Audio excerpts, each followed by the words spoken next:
एक देवी जिन्होंने हजारों साल तक ना अन्न खाया ना जल पिया।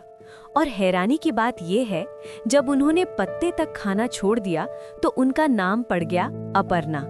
लेकिन सवाल ये है, क्या कोई इंसान इतनी कठिन तपस्या कर सकता है? और क्या हुआ था ऐसा कि स्वयं भगवान शिव उनके सामने आना पड़ा?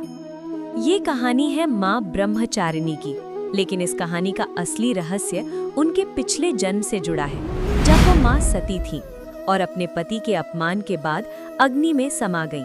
लेकिन यहाँ एक सवाल उठता है, क्या उनका जीवन यहीं समाप्त हो गया था? जन्म हुआ फिर से, इस बार पार्वती के रूप में। एक दिन देवर्षि नारद मुनि ने उनका भविष्य बताया।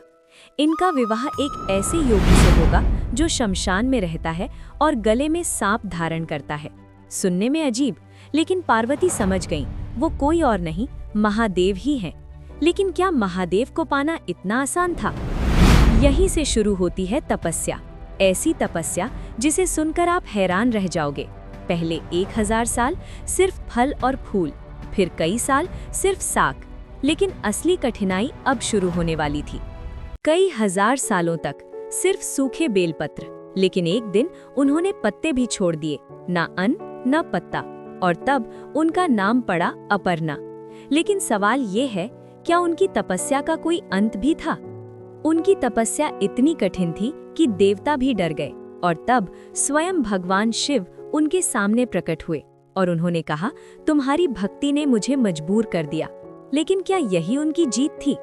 माँ ब्रह्मचारिणी का स्वरूप शांत, पवित्र और तेज से भरा हुआ है।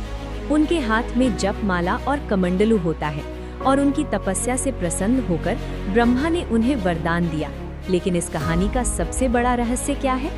इस कहानी का सबसे बड़ा संदेश ये है कि अगर इरादा मजबूत हो तो असंभव भी संभव बन जाता है। लेकिन क्या आप इतनी तपस्या कर पाओगे? अगर आप माँ के इस रूप को प्रणाम करते हैं तो कमेंट में लिखो, जय माँ ब्रह्मचारिणी। और कल डे 3 का एक और चौंकाने वाला रहस्य लेकर आऊंगा।